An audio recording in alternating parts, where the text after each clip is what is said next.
to sacrifice our love. Salut à toutes et à tous, bienvenue pour ce 29e épisode de Cold Facts. On sort les calculettes, on range par contre le terme calendrier bancal et on le ressortira qu'au mois de septembre prochain. Qui sera en play-off, qui sera sur la touche pour faire le tour contre la relégation. On va commencer avec Lausanne et sa victoire très importante contre Langnau mardi soir. Fribourg qui a aussi gagné 2-1 au tir au but contre Zug. Les deux clubs sont à 72 points. Berne et Lugano sont à 66. Il reste 2 matchs à jouer. Il pourrait y avoir un scénario où les 4 équipes sont à 72. Et à ce moment-là, c'est Lausanne qui passerait à la trappe. Mais on n'en est pas encore là. Et puis après, on parle des 2 équipes qui sont déjà en vert. Bienne qui reste sur 2 victoires. Et puis Genève qui, là aussi, s'est imposé 2 fois. Et notamment avec un blanchissage pour Stéphane Charlin. Puis on terminera en répondant à vos questions.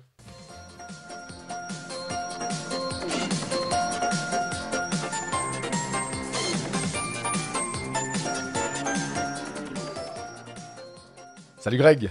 Salut Jean-Fred ou salut Laurent Romeshko, on ne sait pas, en hommage aux chiffres et aux lettres de si notre je fais enfance, on va dire. Ouais, ou si je mets une moustache, Bertrand Renard. Voilà, exactement. C'est un épisode de Cold Math aujourd'hui, disons.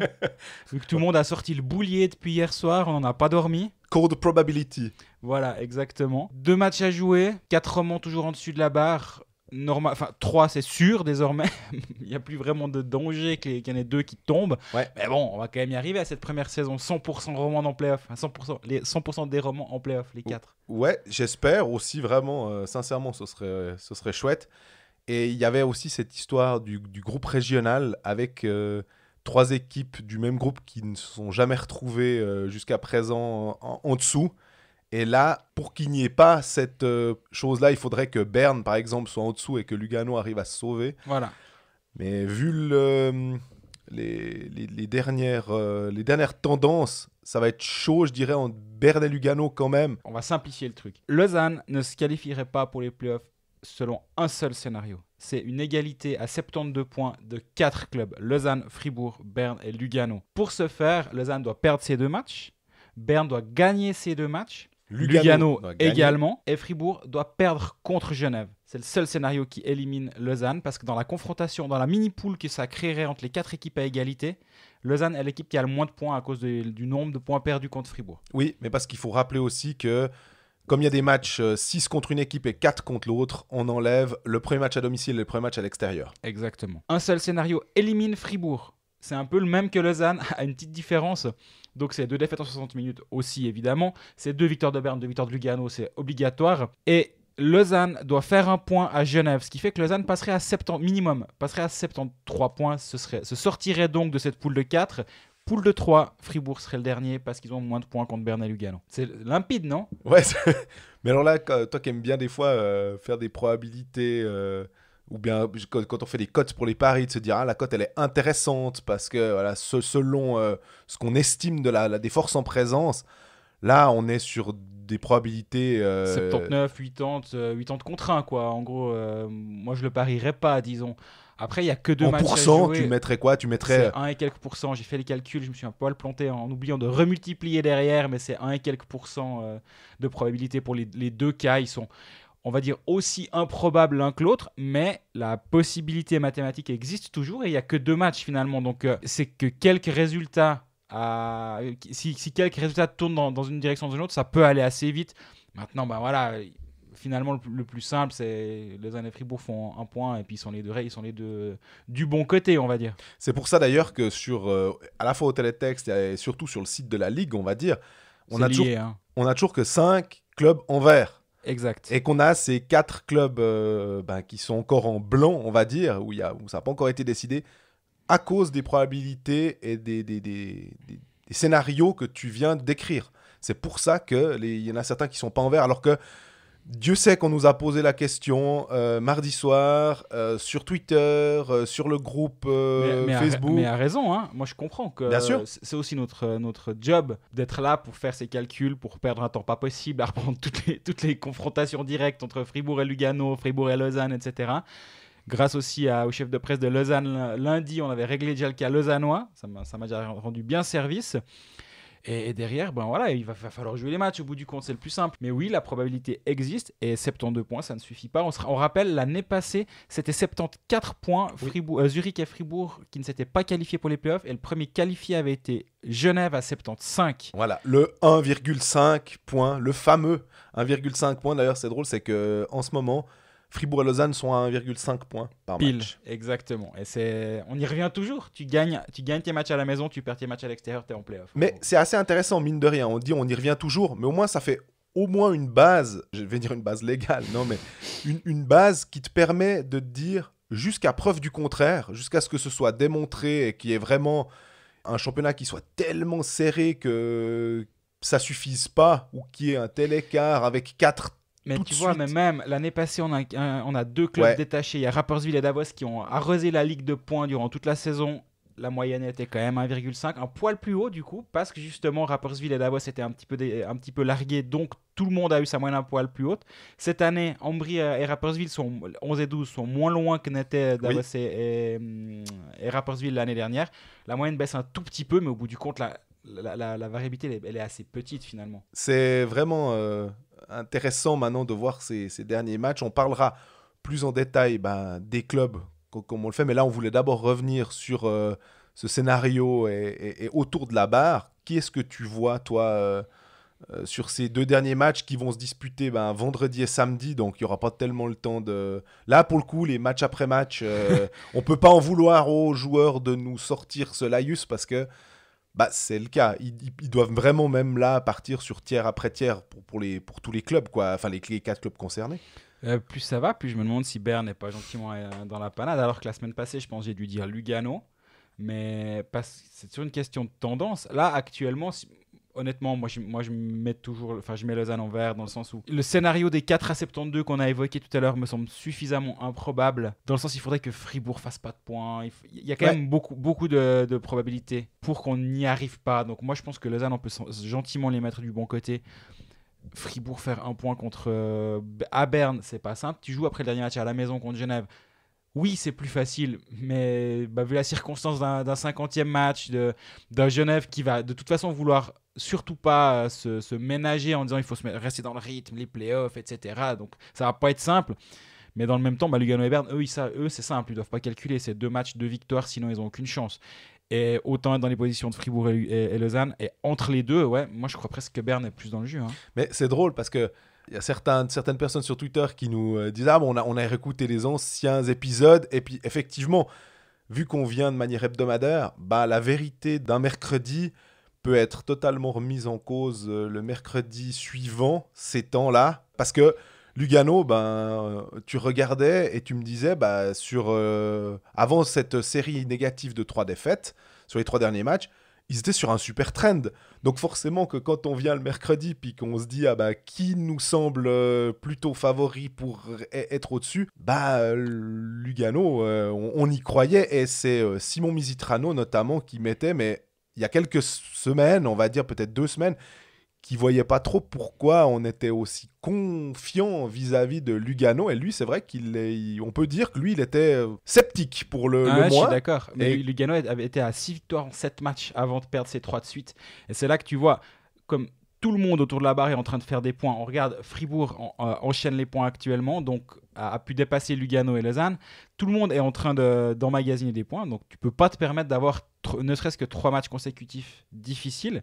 Et le 0-6 à la maison contre Berne, il est compliqué. Hein. Pire, mettons en cause presque, parce qu'on était là, ok, ils gagnent leur match, mais en plus, ils sont solides défensivement. On disait, il y a l'assise défensive, Pelletier a su redonner une véritable structure à ce Lugano qui était un peu désarticulé sous Kapanen, qui n'arrivait pas. Et puis finalement, là, tout d'un coup, nos belles théories du mercredi sont complètement au feu le samedi quand ils perdent des matchs comme ça. C'est le sport. Enfin, je sais pas, des fois, c'est d'une banalité presque de dire que, comme on vient toutes les semaines, c'est compliqué d'essayer de voir finalement plus loin, surtout en ce moment, quoi. Donc en fait, on va pas faire de pronostics, c'est ça. Non, on aime bien nous ressortir les pronostics. Là, il y a de nouveau eu le cas où on m'a renvoyé mes pronostics d'avant-saison où j'avais mis Genève 9e. Alors... Ouais, on peut les ressortir à tout le monde, à part ça. Hein. À part, Ouais, il me semble je l'ai reçu 2 fois cette semaine. C'est rigolo. Il me semble qu'au Pécaliste aussi, Roland Gué disait que on nous dit voilà, nous on voyait tous Fribourg, Genève en dessous. Je crois qu'à MySports aussi, Stéphane faisait son mea culpa. Je sais pas s'il faut faire un mea culpa en disant je les voyais pas aussi haut. Bah ouais, ma foi c'est comme ça quoi. Si on est tous à peu près du même avis, c'est c'est peut-être surprenant quand même. On s'est tous trompés, ma foi. Ça arrive. Toujours est-il que les 4 hommes en playoff, je pense qu'il n'y a pas grand monde qui avait dû les mettre. Et si ça arrive, ben là on parlait de probabilité et autres. Je pense que ce serait une jolie cote aussi de les avoir les 4 en playoff. Il n'y a plus qu'à, disons.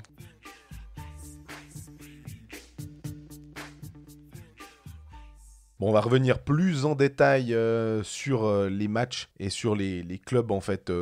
On va commencer par ceux qui sont concernés par cette barre. Et on va prendre le classement dans l'ordre inverse. Ça va être plus simple. Donc Lausanne actuellement 7e avec ses 72 points. Lausanne qui s'est fait peur mardi soir contre Langnau.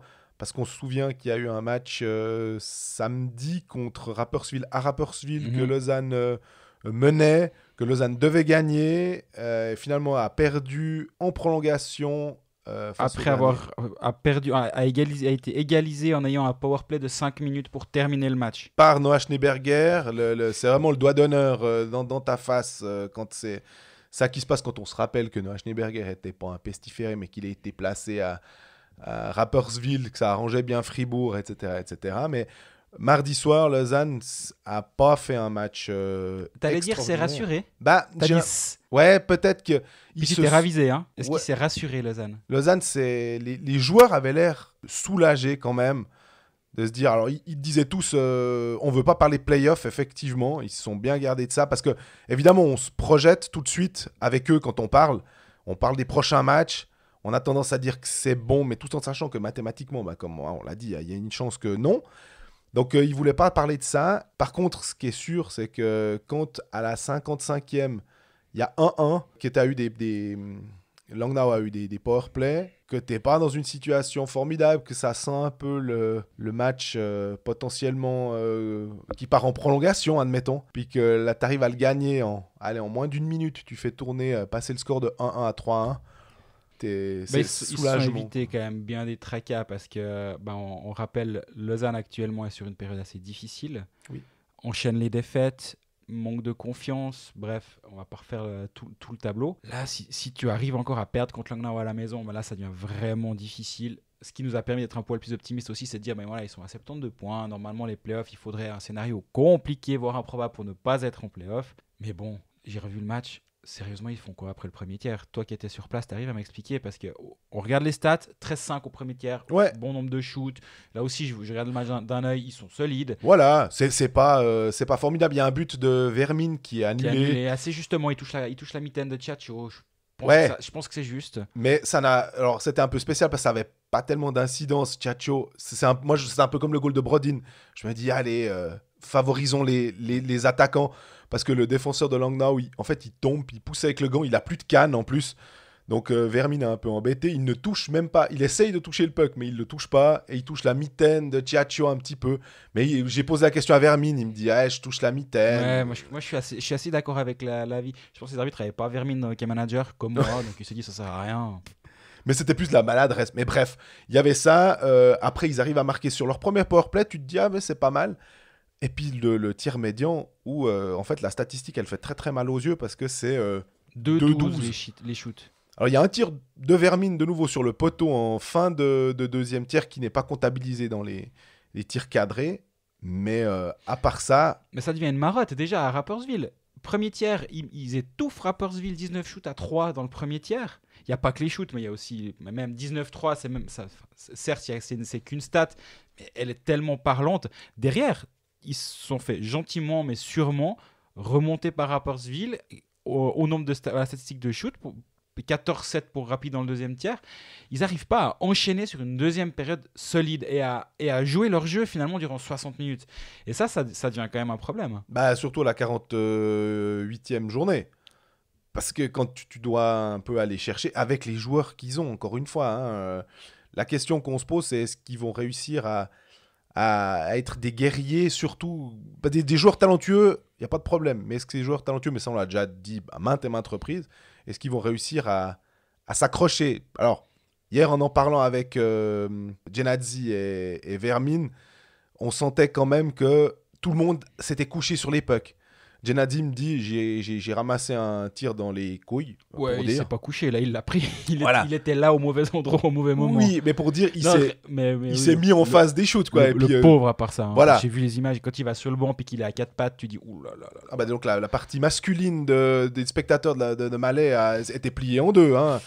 Et Kenin, lui, il a reçu un puck, je crois, sur le casque, donc il a été un peu sonné pendant un moment. Ouais. Mais ils avaient l'air de dire que on a mis notre corps en opposition pour essayer.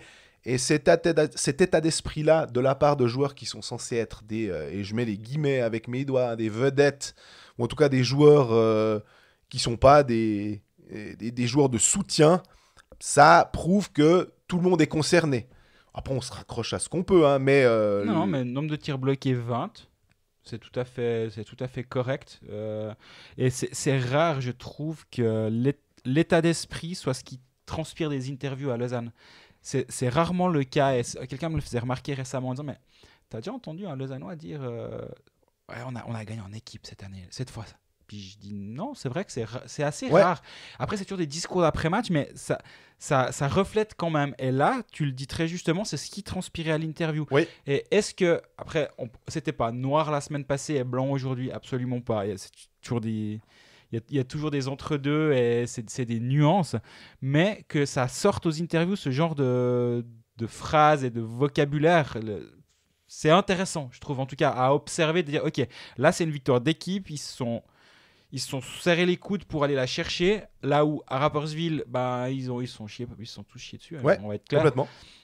Contre Bienne aussi, ils sont pas mauvais vendredi, ils perdent 3-2, mais tu sens que le match leur a glissé des mains sans qu'ils n'arrivent rien à faire pour l'empêcher. Là, ils l'ont empêché contre Langnau. À 1-1, tu te dis, ouf, c'est reparti. Là. Ouais. Il y a deux powerplay, deux box-play de suite à gérer. Ben là, non, là, ils ont réussi à garder ce match en main et à finalement trouver un moyen de gagner au bout du compte. Ça peut avoir son importance pour la suite. Oui, parce qu'en plus, le but décisif de Grenier, le 2-1, il est consécutif à une mauvaise relance de Langnau. Alors, des mauvaises relances dans ces matchs-là, des possibilités de passer l'épaule. Lausanne l'a eu pendant le championnat plusieurs fois et c'est souvent cassé les dents en n'arrivant pas justement à faire ce petit truc supplémentaire. Là, Jeffrey récupère le puck, est intelligent, sert Grenier se présente face à Tchatcho et marque ce but. Ce qui aurait pu être... Il le met bien. Ouais, mais ce qui aurait pu être le cas, c'est tu as cette même occasion et le joueur tire à côté.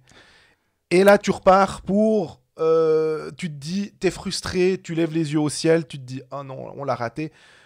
Là, Grenier, tu disais très justement que hormis son premier match où il mettait 4 points contre Fribourg, il a eu plus de peine. Il y avait eu un goal qui lui a été attribué parce que c'est Julien Vauclair avec Lugano qui l'avait mis dedans. Non, il y a un assist. C'était Jeffrey, c'est Jeffrey qui dévie. Il y a eu une passe décisive. Là, au moins, il a fallu... Ces 2 buts, c'est 2 beaux buts, en tout cas, qui ne doivent rien à personne. Jeffrey, quand même. Oui. Alors, et Perez-Kokov sur le premier en powerplay. Mais voilà, il y a des choses qui se mettent en place. Il a été pris pour être... on dit qu'il avait un bon shoot, on dit que c'est un buteur. Tu es 5e étranger contraint d'être 3 ou 4 finalement à cause des blessés. Et tu réponds présent à ce moment. Voilà, on se raccroche là aussi à ce qu'on peut, mais au moins ça. Perez-Kokov et Grenier ont amené leur pierre à l'édifice pour cette victoire. Est-ce que ça veut dire que vendredi, ça va être facile à Genève ? Non, parce que Genève va se faire un malin plaisir de se dire que s'ils peuvent faire une 5e victoire sur 6 matchs, et on se souvient du dernier match remporté par Lausanne avec ses 11 shoots, cette victoire 3-0, c'était compliqué. Genève a juste l'avantage d'avoir l'esprit libre, et Lausanne va quand même cravacher. Je sais pas. J'aurais posé la question de savoir si c'était déjà une rencontre de play-off, parce que finalement, tu disais chier aux culottes parce que tu peux pas te permettre de perdre. Donc il y a un peu ce côté play-off. Et ils étaient un poil partagés, c'était des demi-playoffs, on va dire. Les huitièmes de finale. Presque ça, ouais, exactement. C'était peut-être pas la mentalité d'un match 7, même si je pense qu'ils l'auraient tous dit, mais Puis au bout d'un moment, gagner à la maison. On en parlera après pour Fribourg aussi, mais la finalité, c'est peut-être pas non plus de jouer les playoffs, c'est peut-être d'être 6e et non 7 ou 8, parce qu'à choix, peu importe qui est entre Fribourg, Lausanne, Lugano ou Berne, si tu peux éviter Zug et Zurich et te jouer Davos ou Genève même, je pense que ce sera Davos si tu finis 6e. Mhm. À choix, il y a quand même... C'est mieux, non moi, je prendrais Davos. Hein. Ouais, bien sûr, mais en même temps, commencer à préférer un adversaire à un autre, honnêtement. Non, mais les playoffs ne sont pas une finalité. Viser la 6e place doit en être une, par contre. Oui, alors complètement. Mais après, sur le choix de l'adversaire éventuel, honnêtement, tu te dis, faudra de toute façon, si tu veux aller le plus loin possible, il faut battre un maximum. Est-ce que ce serait mieux de choper Genève en te disant, ah ouais, mais c'est plus simple que de Zurich? Effectivement, que Zurich et Zug nous paraissent être des véritables machines taillées pour les playoffs. Surtout Zurich, plus ça va, plus je les vois gros comme des maisons. Mais Davos, mine de rien, ils ont pas mal de blessés et tout, mais ils arrivent quand même. Franchement, ils battent Berne 4-2. Un Berne qui peut pas jouer à l'économie. Ouais, je trouve que vraiment ce Davos, comme Genève, m'épate en fait en me disant là, dans cette situation-là, cette configuration, moi je pensais que j'avais parié aussi en me disant Berne, après le 6-0 contre Lugano, ouais, ils sont voilà, lancés, ouais. Et ils sont lancés, Kosman va préparer son équipe, ils ont des joueurs de caractère et tout. Non, c'est pas passé quoi. Mais au moment où je dois affronter un gardien en playoff, je préfère avoir soit Van Pottelberg, soit Schliemann face à moi que Leonardo Giannoni ou Johnny Ortio. Complètement. J'ai pas dit Flueller, c'est volontaire. Pourtant je l'aime bien, hein, mais je sais pas si c'est lui qui gagne une série par contre. On va prendre vos questions, il y en a pas mal.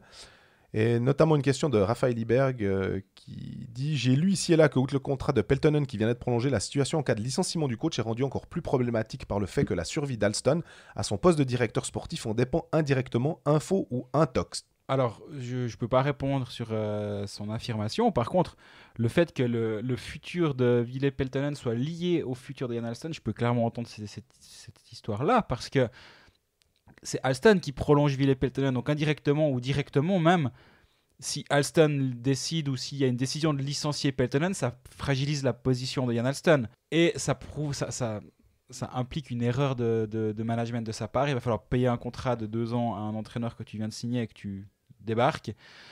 Donc c'est inconfortable, ça peut le remettre en question et il faut surtout, comme je le disais, je crois la semaine passée ou la semaine d'avant, il faut mettre ça en perspective avec le fait qu'il y a des nouveaux repreneurs qui vont arriver, qui vont vouloir mettre à leurs pattes, plus ou moins, on ne sait pas à quelle hauteur ça va arriver. Donc voilà, ils achètent un nouvel appartement, puis ils veulent refaire les tapisseries, les murs, etc. Si tu as des frais à ce moment-là, tu n'hésites peut-être pas à les faire au moment où tu rentres dans ton nouvel appartement. Je ne suis pas en train de traiter Peltonen de vieille tapisserie, hein, comprenez-moi bien. Mais je pourrais entendre des repreneurs qui disent voilà, on va du passé faisons table rase et puis continuons avec des nouvelles personnes à ces places-là. Exactement. Pardon. Il y a Florent Bizzini qui dit à quoi sert le service de communication du LHC? On ne communique que par beau temps, pour l'interrogation. Pourquoi ni Alston ni Peltonen ne prennent la parole et ne laissent qu'aux joueurs le bonheur de se faire humilier à la télévision? Alors c'est assez fort. Juste la télévision, ils font tout le temps avant les matchs des interviews des coachs. Donc normalement, Peltonen va quasi tout le temps aux interviews. Et après match, ils préfèrent des joueurs et, si possible, francophones. Juste pour ce petit point-là. Moi, effectivement, pour Jan Alston, pour le coup, des fois, on veut pas de coupable. On veut pas que c'est pas une chasse aux sorcières puis de dire c'est lui qui a fait faux, c'est ce joueur qui est mauvais.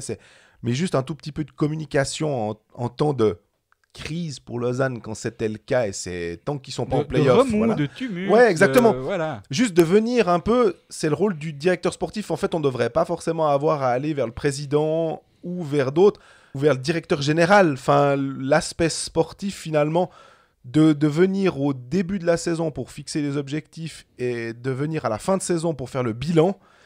Moi, je trouve que c'est un petit peu maigre. Enfin, on a souvent critiqué, il y a pas mal de gens qui comparent aussi avec Christian Dubé.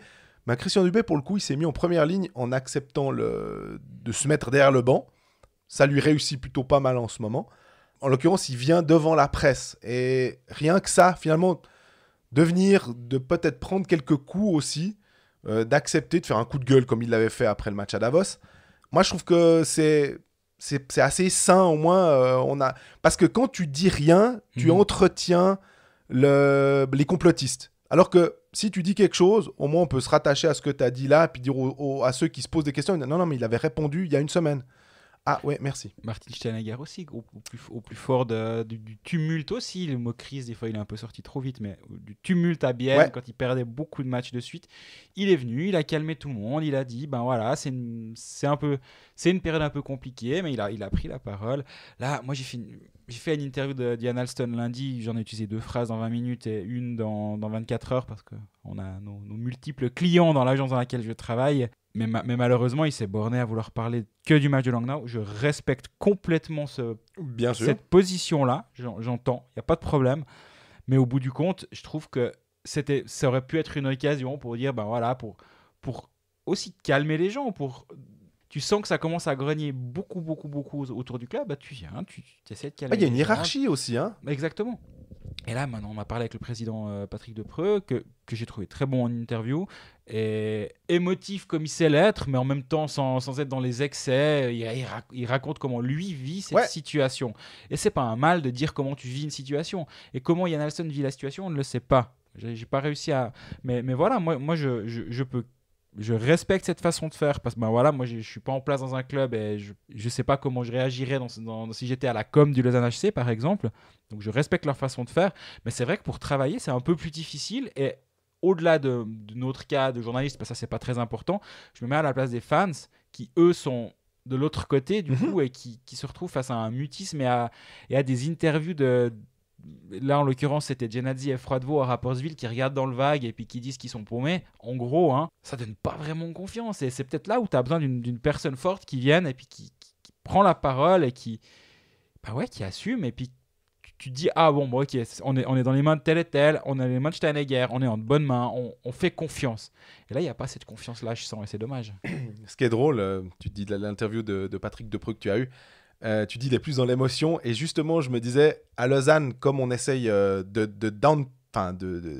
niveler un petit peu, voilà, de justement pas monter trop haut. Est-ce que c'est quand même un tempérament un peu latin qu'on a en Suisse romande des fois de dire mais le président il vient, il se met dans la position d'un fan tout en ayant le rôle du président de pas non plus monter trop, mais au moins il s'exprime en disant bah voilà, moi j'aime bien ce que je vois, mais j'ai envie de casser mon téléphone quand je vois ce qui se passe.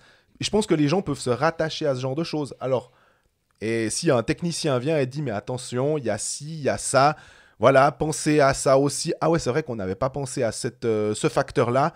Très bien, merci monsieur du sportif de venir nous dire calmez-vous un petit peu, quoi, parce que tout n'est pas noir. Après, c'est vrai que c'est difficile. On a aussi pas mal tapé sur Hubert Weber en début de saison pour ses déclarations.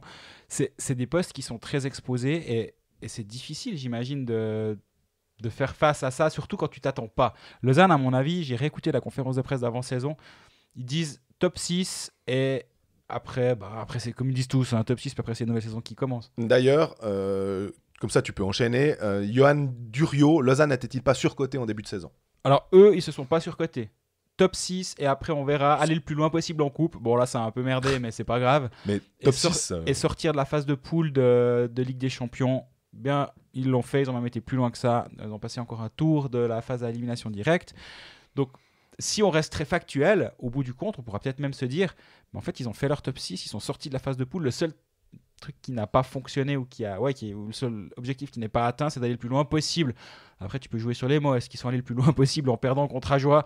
Je sais pas, mais en tout cas, peu importe. Ça resterait dans les clous de ce qui était annoncé avant la saison. Par contre, après, c'est la façon qui est peut-être un peu plus décevante et qui déçoit les fans. C'est de se dire, on allait 25 fois à la Vaudoise Arena, puis on s'est embêté 20 fois ou 18 fois, j'en sais rien. Et niveau surcoté, je sais pas, non. Moi, je pense que si je dois refaire le classement d'avant, les pronostics de fin de saison, je remets Lausanne 4-5 par là, parce que je pense que c'est sa place à cette équipe-là. Ouais, après, les choses sont peut-être pas forcément déroulées comme prévu avec les étrangers. Il y a une petite part, il y a une part de malchance, il y a une part de mauvais management. On en revient à Verne. Ouais. va pas en parler pendant 10 ans, mais quoique je pense que c'est parti pour, on va en parler pendant 10 ans de Verne. Ah bah ce sera le truc. Ouais, voilà. Ouais. Mais ceci mis à part, bah oui, Holm il pète au pire moment. Les joueurs qui arrivent pour faire du complément deviennent des joueurs qui doivent jouer des minutes et qui doivent être des Sans joueurs de connaître le rotation. système. Donc oui, tout n'a pas été rose cette saison. Après, surcoté, non, je pense pas. Moi, je pense qu'ils étaient évalués juste. Par contre, ils sont en deçà de ce qu'ils devaient réaliser. Je suis sûr qu'ils en sont conscients aussi.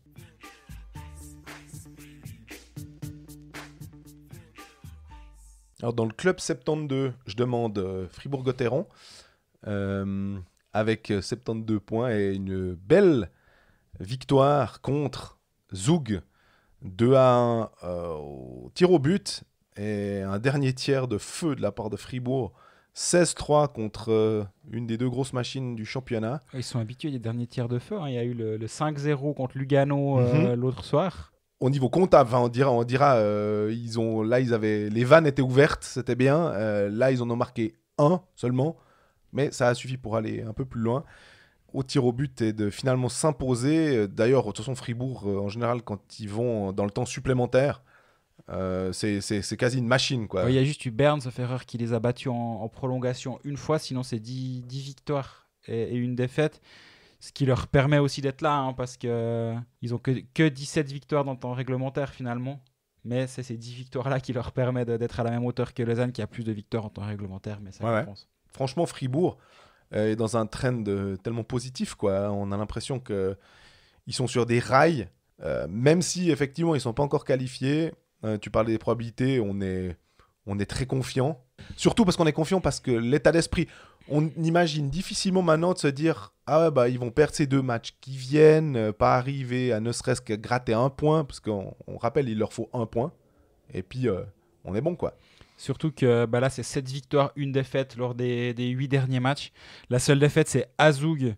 Un match où ils ont perdu 5-0, ils se sont effondrés en fin de match. Il y a 1-0 après 40 minutes. Ouais, derrière ils se font rouler dessus par Zug. Rien de bien grave. Depuis le dernier épisode, il y a victoire 6-3 contre Lugano. On est emmené 3-1 après 2 tiers. Et là, honnêtement, fallait vraiment avoir de l'argent à perdre pour parier sur Fribourg à ce moment-là. Peut-être que certains l'ont fait, j'en sais rien. Victoire 6-3 au bout du compte avec un dernier tiers à 5 buts. Ouais, puis contre une équipe qui lutte, justement, qui est pas avec toi, quoi, autour de cette barre. Ouais, là, ils ont cassé Lugano ce soir-là, clairement. Et derrière, tu vas être solide à Langnau sans être vraiment brillant. Hein, parce que c'était poussif, mais en même temps, aller gagner à Langnau, Mais voilà. tu te fais blanchir là-bas, ça tient la route. Et après, victoire contre Zug. Je voulais juste revenir 2 petites secondes sur l'égalisation de Dernay. Je sais pas ce que toi t'en as pensé. Donc, Giannoni part aux fraises. Dernay revient au premier poteau, ce qui renvoie encore plus aux fraises. Giannoni, il fait le tour de la cage. À ce moment-là, il y a Stolberg, Sofferer ou Brodin dans la zone. Disons Brodin, je pense que c'est sa place d'aller emmerder dans la zone. Et ce qui gêne un peu Giannoni dans son mouvement pour tenter de bloquer le puck de l'autre côté, Dernay marque. But annulé sur la glace, décision à la vidéo. Quand je les vois revenir après 17 secondes, je dis à mon voisin de gauche, décision rapide, décision validée, c'est quand même quasi tout le temps comme ça. Il l'accorde.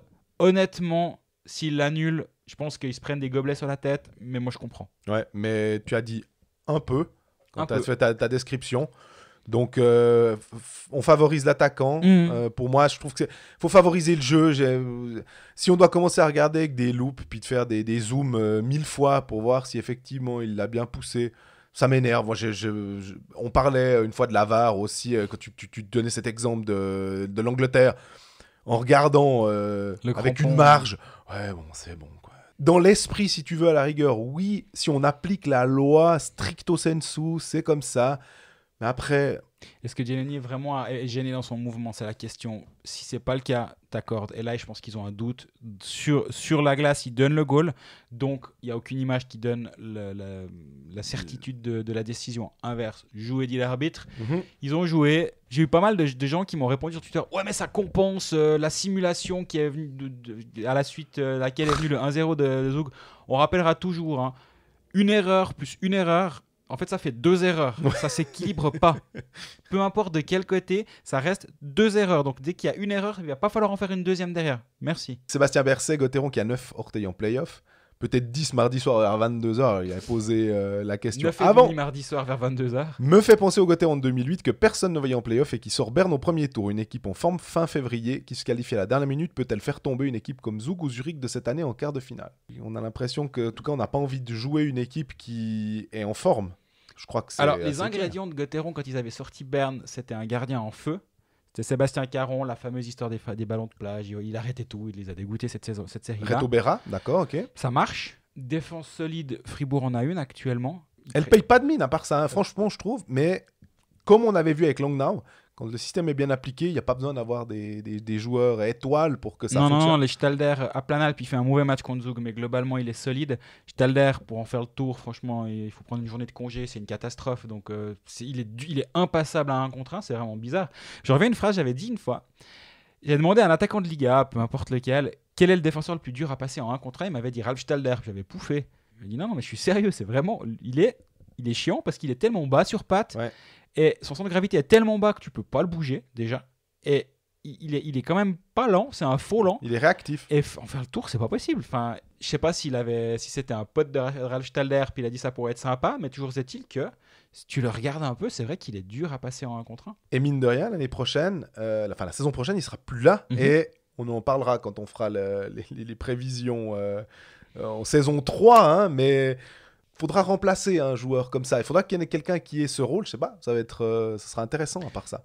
Et après, on en revient tout le temps à Brodin, parce que j'ai l'impression que c'est un peu le dépositaire de l'esprit Fribourg-Gotteron de ces dernières semaines. Et de le jouer sur une série en 7, ça doit être l'enfer. Donc, après, si tu as un quart de finale Zug-Fribourg, parce que Fribourg termine 8e, ou Zurich-Fribourg, je pense pas que tu peux le voir venir qu'ils les sortent, surtout Zurich. Moi, je pense que Zurich est plus dur à brasser en play-off encore que ne l'est Zug. Défensivement, je pense que c'est plus solide. Zug derrière, tu peux te poser les questions, même si je pense que c'est solide. Mais tu peux te poser les questions. Toujours la même chose, c'est une nouvelle saison qui commence. Les mêmes poncifs qu'on va nous sortir durant toute une semaine entre la 50e journée et le premier match des playoffs. Mais oui, c'est possible. Et dans le même cas, c'est possible que ça clique à Lausanne. Et Lausanne, si ça tourne, j'aimerais pas les jouer en playoff. Ouais. Mais ça fait 48 matchs qu'on attend que ça tourne. Ça n'a toujours pas tourné. Est-ce que ça va arriver? Si oui, là aussi, attention. C'est un espoir, en fait. C'est le truc, tu te dis, oui, mais parce qu'on regarde le contingent et on se dit que... Maintenant, tu parles de Zug et de Zurich, c'est des équipes qui ont de l'expérience. Alors, à un moment, on favorise quand même... Évidemment, quand on va faire notre preview avant la série, on va regarder ça. Puis on va se dire, il y a combien de joueurs qui ont gagné un titre dans une équipe? Ils sont mieux classés, ils ont ça, ils ont un peu plus d'expérience. Si on doit donner un avantage, on va dire peut-être un 55-45 en faveur de l'équipe qui a fait une meilleure saison et qui est mieux classée. Mais c'est pas du 80-20 parce que, justement, tu affrontes une équipe qui a cravaché et qui est déjà en mode playoff depuis le mois de janvier, quoi. Puis on a encore une question, Frédéric Piller. Est-ce que vous avez des nouvelles d'Andrei Bikov depuis son absence pour une commotion à Davos? Plus personne n'en parle. Est-ce qu'il sera de retour cette saison encore? Merci pour vos infos et bravo pour votre podcast. Toujours intéressant. Merci déjà. Voilà. Ouais, il s'est entraîné, maillot distinctif, sans contact. Je pense qu'il est loin de revenir encore. Ok. Je serais pas surpris que ce soit... Alors ce week-end, c'est sûr que non, de ce qu'on me dit. Et après, c'est toujours la même chose. Revenir d'une commotion, ça demande du temps, c'est compliqué, ça peut demander quelques matchs pour se mettre dans le rythme. Est-ce qu'un quart de finale de play-off, si Fribourg se qualifie pour les play-offs, c'est le meilleur moment pour revenir d'une commotion? Je suis pas complètement sûr. Maintenant, à l'inverse, quand tu vois certains matchs de Flavio Schmutz, tu te dis que même un week-off à 80%, peut-être c'est pas pire. Donc, je sais pas. Actuellement, je pense qu'il compte complètement sans Bikov pour les play-offs / tour de classement. Une question de Simon Misitrano, la mitrailleuse à question d'ailleurs. Avez-vous des infos au sujet du poste d'entraîneur principal à Fribourg pour la saison prochaine? Qu'en est-il de Luca Cereda? Pensez-vous que ce soit une option? Mon avis personnel est que Luca est le genre qui arrive à tirer un maximum des gars sous ses ordres. Alors déjà, j'ai pas de nouvelles, parce qu'il n'y a pas de nouvelles à mon avis tant que... Ou alors c'est pas le moment, je crois. Pas le bon moment. J'ai un sentiment par contre que... Pourquoi aller chercher ailleurs ce qui est en train de fonctionner? Simpson a en main l'aspect tactique, il est très respecté dans le vestiaire, il fait tout ça très bien, manifestement. Christian Dubé sait parler à cette équipe, la coach bien pendant les matchs, c'est tirer les bonnes cordes au bon moment. comme on l'a déjà dit, la carte du déballage devant la presse a été utilisée, mais il n'y en avait qu'une dans le paquet. Hein. Pour la saison, il ne faut pas la ressortir. Tu ne peux pas la ressortir, celle-là. Claude Julien a fait la même chose avec le Canadien de Montréal cette année. Ils avaient repris que Guy Carbonneau l'avait utilisé plus de 10 ans avant, une fois à un moment. Voilà, et puis tu as une carte dans le effectivement, paquet, c'est Ouais. tout. Pourquoi aller chercher ailleurs? Maintenant, la question, c'est, admettons que Christian Dubé reste en poste, ça demanderait un changement d'organisation.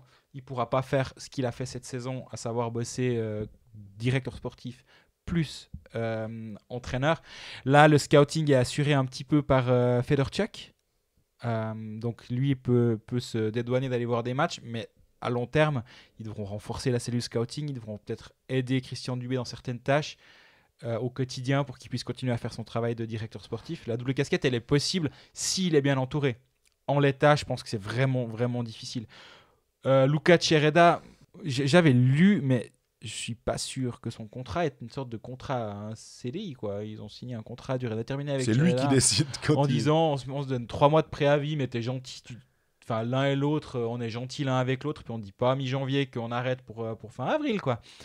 Donc, oui, dans l'absolu, mais je crois qu'il est trop attaché à ce qui se passe là-bas en ce moment, au projet qui est en train de grandir. Ouais, à nouvelle Ambry. patinoire aussi.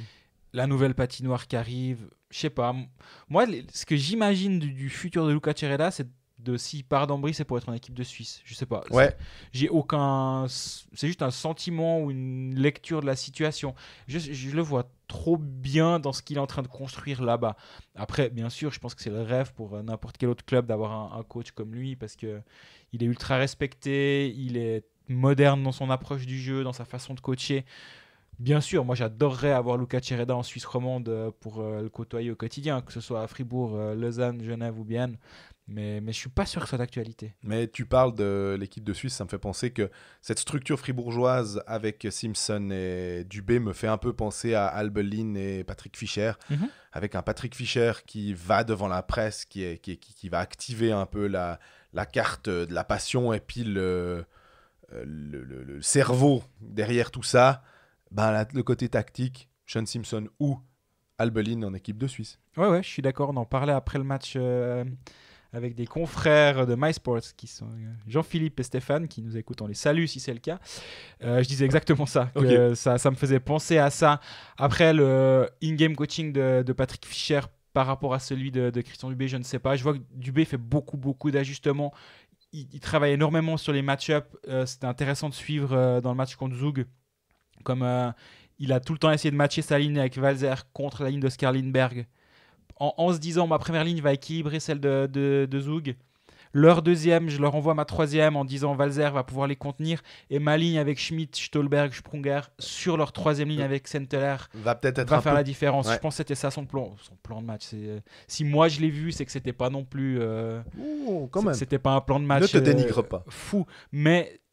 Et puis il fait pas mal d'ajustements dans les matchs, il change beaucoup ses lignes, il est actif dans son coaching et ça a l'air de fonctionner en tout cas depuis qu'il est là. Donc moi je le vois bien rester en place, mais actuellement je crois qu'ils ont même eux pas la réponse. Mais pense aussi qu'avec l'équipe de Suisse, on a Benoît Pont qui fait pendant les tiers, il filme, il choisit des séquences.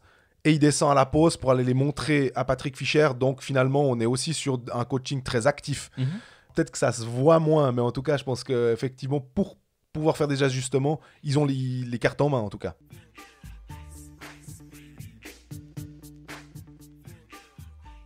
On remonte nos classements des romans avec Bienne qui est actuellement 5e, Bienne qui est en vert. Donc, pas besoin de se faire des cheveux blancs pour savoir si, en gagnant après 60 minutes, etc. Victoire 3-2. Au passage, c'est les pires moments de la saison, ça. Quand on est en salle de presse avant les matchs et que tout le monde vient avec ses... Et si, en fait, Berne gagne par 14 buts d'écart contre Fribourg et que dans le même temps, le match est annulé à Lausanne, il se passe quoi ? Ouais, si ça arrive, on y réfléchira à ce moment-là, mais là, tais-toi. Si l'épidémie de coronavirus se développe... Non, mais c'est vrai. Hein, et là, les dernières journées, c'est toujours une angoisse. Moi, je ne vais plus en salle de presse parce que tu t'énerves à chaque fois.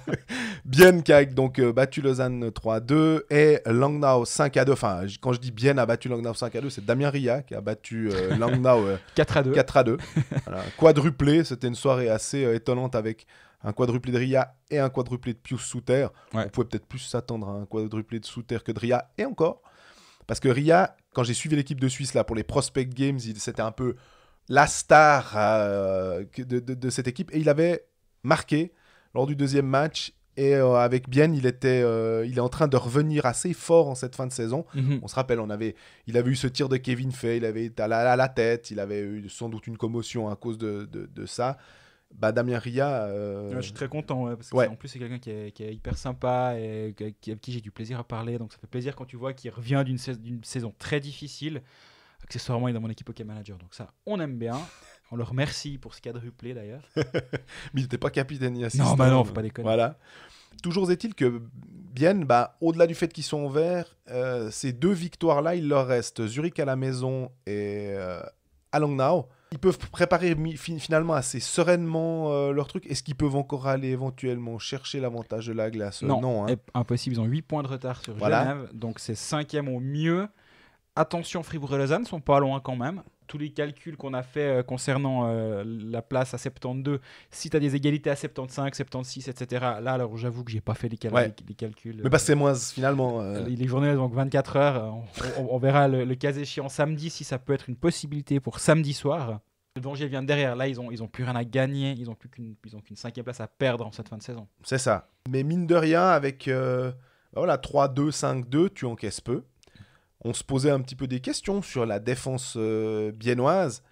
Et visiblement, le système a l'air de nouveau assez bien aller. Et puis, tout est plus simple quand tu as un attaquant qui te met 4 buts, mine de rien. Ce coup-ci, c'est Damien Ria, mais ça peut être... on sait que Künzle avait marqué un triplé. On sait que Peter Schneider, une fois, avait marqué un quadruplé. Alors, c'était en Champions League. Mais quand tu as tout d'un coup un gars qui est capable de se lever et de prendre... Voilà, il est en feu. Ça t'enlève passablement d'épines dans le pied, quoi. Et ce Bienne-là a des armes, on l'a toujours dit. Ouais, complètement, alors. Et on parle quand même d'un club qui a fait demi-finaliste 2 fois. Donc il n'y a pas de raison que ce ne soit pas l'objectif de cette année. On sait qu'ils en sont tout à fait capables. On trouve que le roster est bien balancé. J'aime bien comme il joue Valentin Nussbaumer sur la première ligne maintenant avec Pouliot et Rayala. Avec derrière sa ligne Ria, Ulström, Fuchs, qui marche bien, très bien actuellement. La Kunti, Brunner. Non, mais Brunner est blessé. Du coup, c'est Kohler qui est rentré à la place de Brunner, justement. C'est Kohler, Kunti, Künzle l'autre soir contre Davos. Pour compenser ça, Nussbaumer qui est en première ligne avec Pouliot et Rayala. J'aime bien comme ça se passe là. Nussbaumer peut jouer au centre aussi s'il le faut. Il est utile, ce joueur. Le top 9 est solide. Hein. Il est intéressant avec des jeunes, justement, à Bienne. Exactement. Après, il faudra voir les retours de blessures. Normalement, Ulmer revient. Ça va peut-être pas faire de mal parce que derrière, ça semble quand même encore un peu léger. Même si la défense, ces derniers matchs, tenait la route. Yakovenko, moi, j'ai vu le match contre Lausanne. J'ai pas réussi à avoir un avis définitif sur ce joueur. Et en même temps, est-ce qu'on doit avoir un avis définitif après un match ? Je suis pas sûr. Mais si Salmela pouvait revenir assez rapidement, ce serait pas perdu. Ulmer, ça amène un peu de profondeur aussi, ça évite peut-être que Sataric soit ton 6e défenseur et Berchi ton 7e comme c'était le cas contre Davos. Certaines bonnes nouvelles sont en train de gentiment arriver pour Bienne, c'est pas perdu non plus. Ouais, parce qu'il y a eu la mauvaise nouvelle, Yanis Moser, qui est touché. Voilà, mais lui aussi, apparemment, il pourrait revenir bientôt. Si j'ai bien lu mon Laurent Kleisel l'autre jour, il me disait qu'il devait revenir au jeu cette semaine, ouais. Donc tout comme Salmela. Donc dans les dernières nouvelles du front biennois. Mais c'est bien parce qu'à un moment on avait l'impression qu'il fallait. C'est la pommette pour Salmela. Mais... mais on avait l'impression que c'est bien pour Moser parce qu'à lire c'était assez dramatique à un moment et puis finalement non, c'est moins. Il y avait une incertitude apparemment, ouais. La seule certitude c'était qu'il ratait un week-end, mais plus il savait pas.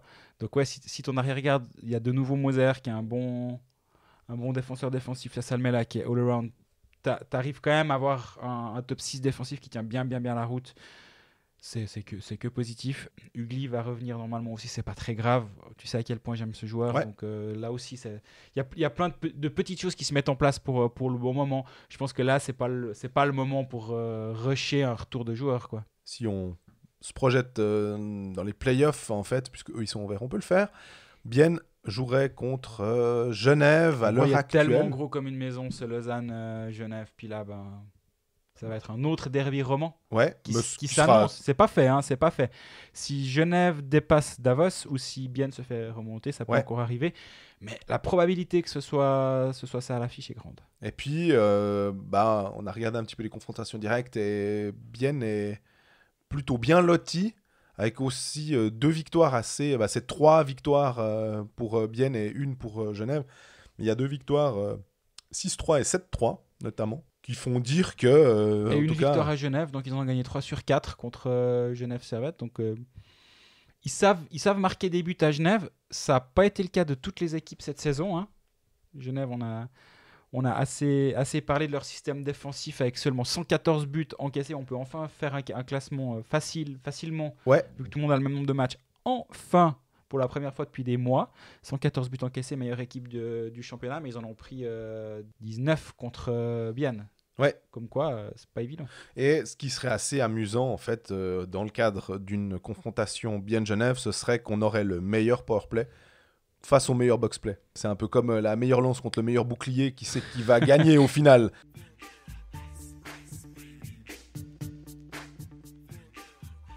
Le bouclier genevois, justement, il est allé gagner 1-0 à Ambry le week-end dernier et il a battu Zoug 3-1 le week-end dernier, donc 120 minutes de jeu, un but encaissé.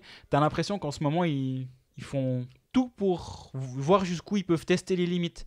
Vendredi contre Zoug, il n'y a pas Temernes à la dernière minute, pas de problème. Ils se disent, vu qu'on a battu Zoug, on va aller avec Charlin devant le filet.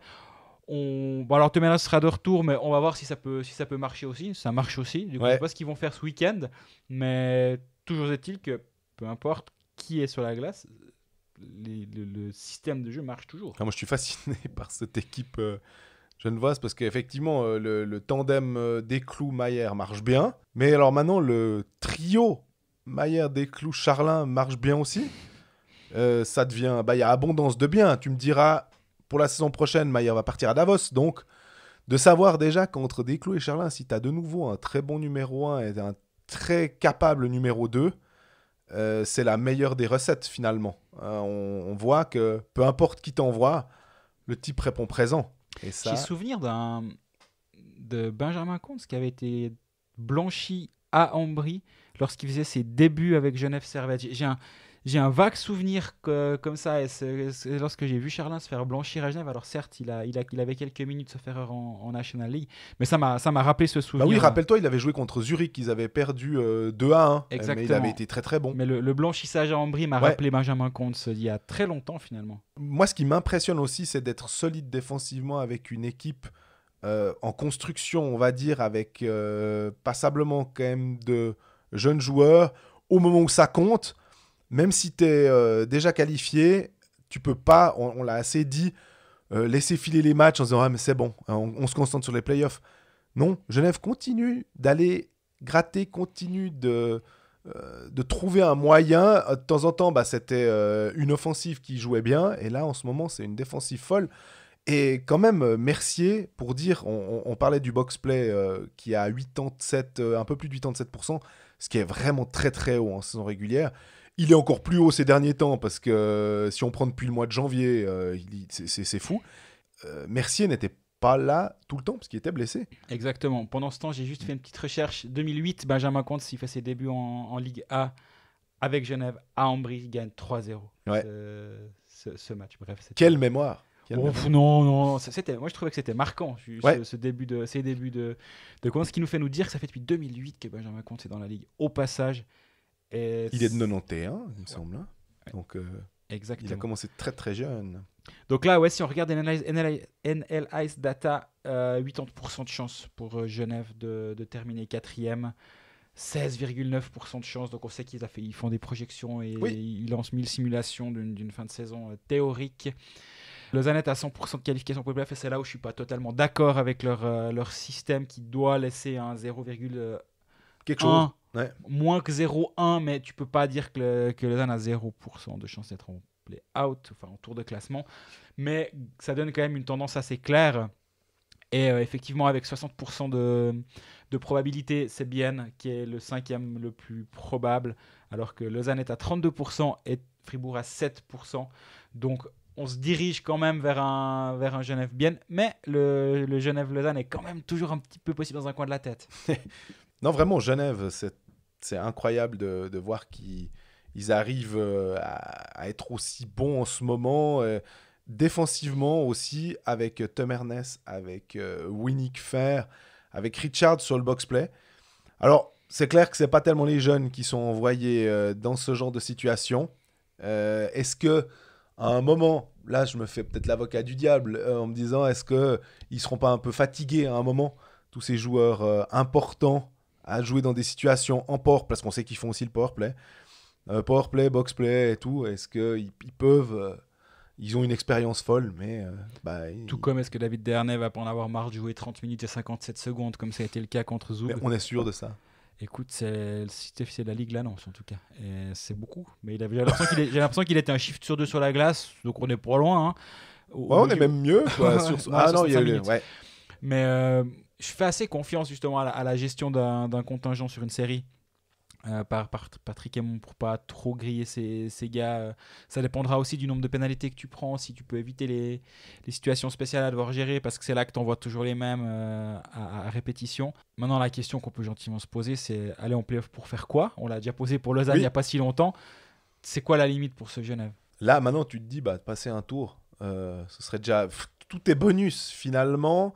L'année passée... Ils étaient 8e, ils se sont qualifiés par les poils. C'était fantastique de ce dernier match contre Zurich. Puis après, contre Berne, ils offrent plus qu'une opposition solide en allant, maintenant je ne me rappelle même plus combien de fois en prolongation, mais il me semble en tout cas 3 fois. Je pense, ouais. Ils se font sortir 4-2.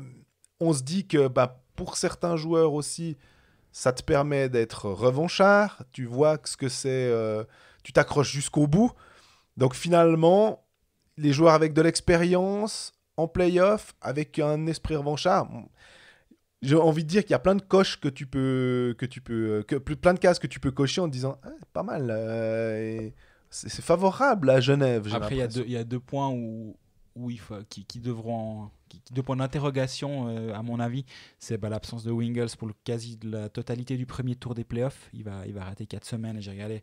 Normalement, ça fait une date de retour plus ou moins aux alentours du 7e match ou d'un éventuel 7e match de quart de finale. C'est embêtant quand même quand tu vois l'importance, même si ces derniers temps, il était un peu moins flamboyant qu'en début de saison de Tommy Wingels. On a une question d'ailleurs de Ben90. Bonjour, vous avez mentionné un départ de Wingels à la fin de saison. D'où provient cette rumeur? Pourquoi Genève se séparerait d'un joueur encore sous contrat l'année prochaine qui marche si bien? Cela confirmerait la rumeur Eumark? Connecting the dots? Je sais pas. Peut-être. Ce qu'on entend, c'est qu'il aurait une offre de KHL assez intéressante. Il a une offre de KHL intéressante. J'ai essayé de faire des coups de fil pour me la faire confirmer. Je ne l'ai pas écrit. C'est toujours un peu le step. Voilà, il y a toujours plusieurs steps dans une information. Quand on en parle simplement ici, ça peut être des théories, plus ou moins fondées ou plus ou moins validées.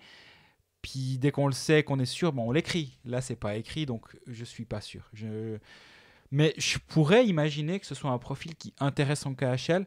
Lui, pourquoi pas. Et si de ton côté, en tant que club, tu as déjà une solution de repli et que tu peux gratter un poil d'argent au passage en libérant Wingels, pourquoi pas? Je sais pas, c'est pas complètement impossible. Maintenant, laissons jouer ces playoffs. À mon avis, c'est un peu comme pour la situation du coaching staff à Fribourg. Je pense que c'est pas le bon moment pour ce genre de discussion. Mais par contre, la discussion, c'est est-ce que Caron peut tenir sur une série de playoffs? Est-ce qu'il est assez bon? Il est assez sympa. J'étais avec lui au Pécaliste, ça n'a rien à voir. Mais il est très gentil. J'ai trouvé quelqu'un, c'était vraiment très sympathique. Et j'espère qu'il sera meilleur coach challenge des Pécalistes. Pour ceux qui ont regardé où il fait un 0 pointé, mais en même temps, c'est pas le seul. Il y en a eu plein d'autres. Et Tanner Richard, mais on en parle chaque semaine. S'il décide d'avoir un impact majeur sur le jeu, ça change la face de son équipe. Mais moi, c'est nord-américain. Je pense que les playoffs, c'est presque dans leur gène. Donc, c'est pour ça qu'ils veulent aller. Et je ne parierais pas contre des Richard, contre des Winnick, Wingels, Caron, enfin, peu importe. Et même en plus, Tom Ernest, en se rappelant d'année passée. On l'oublie pas. Voilà, exactement. Des types qui sont tellement capables de se mettre au service du collectif. Mais même Boson, je trouve qu'il y a plein de profils. Berton, Ouais. là aussi, s'il Doué. faut aller la tête la première sur un puck, il n'y a pas de problème. Berton, il va le premier. Hein. Pour terminer leur saison régulière, il reste 2 matchs à Genève pour justement se mettre dans ce fameux mode playoff. 2 romans. C'est 2 romans. C'est à la maison contre Lausanne vendredi et à Fribourg samedi.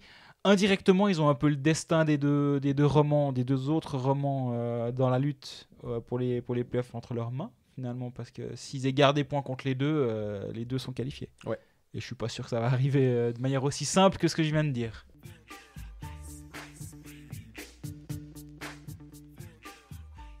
On termine cet épisode avec encore juste 1 ou 2 questions que vous nous avez posées, qui sont pas forcément en rapport avec les clubs romans. C'est Tom Maillot qui demande, avec leur défaite ce soir, donc hier, et vu le calendrier de Lugano, est-ce que Berne est en play-out? Kosman est-il venu trop tard? Est-ce la première fois que le champion en titre ne se qualifie pas pour les play-offs? C'est surtout sur cette question qu'on aimerait revenir. Alors non, Berne l'a déjà fait, 2013 champion play-out 2014, Zurich l'a fait 2018 champion play-out 2019, donc ce serait pas une première si ça venait à arriver. Ouais, c'est Après, d'ailleurs est-ce on que sait- Kosman est venu trop tard? Ça c'est ce qu'on avait dit, en tout cas qu'il était venu un mois plus tard, trop je sais pas, mais Qu'il plus restait 10 tard matchs, si je me rappelle. que lorsqu'il était arrivé à Zurich et il avait fait le pompier en 2018 justement, quand ils avaient fait le titre. Et un mois plus tard, un mois de moins pour mettre son système en place, pour travailler, pour faire passer ses principes de jeu. Donc oui, c'est beaucoup plus compliqué. Est-ce qu'ils vont s'en sortir? On l'a dit au tout début, peut-être. Ouais. Là, on en est à... Ça va être vraiment compliqué de faire des pronostics, je trouve. C'est ça. Et puis, l'autre question qu'on voulait, c'était à propos de Pius Souter. Voilà, c'est Laurent. Pius Souter est monstrueux cette saison, déjà 29 buts à son compteur. Il risque bien de traverser la gouille pour un nouveau camp NHL. Et pourquoi pas plus? Il est incroyable, Pius Souter, en ce moment. Ouais, depuis le début de saison, il est incroyable. Effectivement, le en ce moment est de trop. Oui. 9 buts, 15 passes la saison dernière, 29 buts, 22 passes cette saison. Il passe de 24 points à 51. Ouais, il avait fait une très mauvaise Mais saison. Hein, il fait une mauvaise saison. La saison d'avant, il était déjà à 39 points avec 11 buts. La saison d'avant, en 16-17 déjà, en tout cas, j'ai tendance peut-être à l'oublier, il est déjà à 17 buts. Et la saison d'avant, encore en 15-16, il est à 14 buts. Et 10 passes décisives, 24 points. Donc, c'est l'année d'Auston Matthews, d'ailleurs, et Denis à Zurich. Malgin. Ouais. Et il a Cette équipe. il a que 23 ans. À cette époque-là, en 15-16, il était déjà dominant. Oui. Donc, l'évolution, elle est phénoménale par rapport à la saison dernière. Elle est presque linéaire si on regarde la courbe de son évolution depuis 2015, finalement. Et c'est un joueur qui a déjà goûté à l'Amérique du Nord. Il est allé 2 saisons en OHL à Guelph. C'est ce que je voulais... En fait, je voulais revenir là-dessus. C'était de se dire, en 2014-2015, il marque 43 buts. 29 passes, 43 buts en 61 matchs. Devant lui, juste pour dire, hein, il est le 8e meilleur buteur. Je me souviens de ça parce que ça m'avait marqué. Joseph Blandisi, qui se retrouve à Montréal en ce moment, mais c'est un joueur de complément. Alex DeBrincat à Chicago, c'est pas une superstar, mais c'est un excellent joueur. Dylan Strome, là aussi un top 5. Mitch Marner, voilà. Connor McDavid. McDavid en 47 matchs. Hein. Ouais, 44 buts en 47 matchs, 120 points, juste au passage. Andrew Mangiapan, qui joue, si je dis pas d'erreur, à Calgary. Et puis Tyler Bertuzzi à Détroit. Donc, waouh, ouais. Pius Souter a déjà un profil, comme tu dis, il a goûté, donc ils se souviennent de lui. Complètement. Et il est revenu en Europe pour se développer. Plutôt que d'aller... il n'a pas été drafté, hein, donc plutôt que d'aller... C'est idéal pour lui, hein, au passage. Exactement, parce qu'il peut aller où il veut. Il peut faire des try-outs un peu n'importe où. Et là, je pense qu'effectivement, si un Gregory Hoffman est un peu plus hésitant à partir... il a surtout plus de clause maintenant. Là il est lié à Zug pendant 5 ans. Il n'y a pas de clause NHL. Voilà. Et Pius Souter, je pense que ça doit quand même le titiller pour dire. Et peut-être que lui... on voit que Corvi, si je me projette un petit peu plus, que Corvi, qui est un des centres de l'équipe de Suisse, et on sait que comme le championnat du monde est en Suisse, ça va être... Enfin, ils vont tous se bagarrer pour être dans les 25. Corvi, une commotion, ça a l'air d'être un petit peu difficile de revenir. Pius Suter est un centre. Des centres suisses, il n'y en a pas 50. C'est un centre suisse qui est dominant en ce moment. Il a fait le championnat du monde en 2017. Pour l'instant, je le prends dans ma colonne vertébrale de centre. Surtout qu'il peut jouer 2 positions s'il le faut. Et accessoirement, pour traverser, c'est un bon défenseur. Pius Suter, c'est un joueur qui a une intelligence, qui a un sens du placement qui est assez supérieur à la moyenne de ce que je vois des matchs de Zurich et de ce que j'entends aussi de gens qui m'en parlent. Ça aussi, ça peut vraiment avoir une importance parce que rappelle-toi de Gaëtan Haas qui traverse. Il n'est pas à Edmonton dans le rôle qu'il avait à Berne.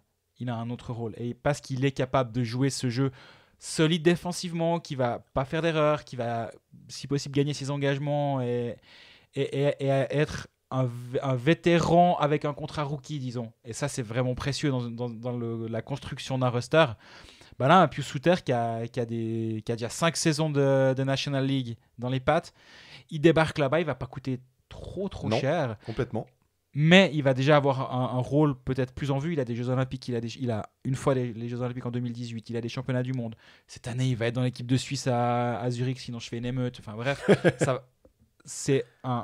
pour moi, c'est une évidence qu'il doit traverser cet été. Mais là aussi, en NHL, peut-être un top 9, hein, c'est éventuellement, évidemment, sur une 3e ligne, avec des responsabilités défensives et puis des qualités offensives, ou même, ne serait-ce, peut-être commencer par une 4e ligne. C'est pas dégradant, surtout que maintenant, la NHL, c'est top 12. Enfin, c'est plus comme avant. Ils veulent, de la part de leur bottom 6, des joueurs capables de produire offensivement, en fait, c'est ça.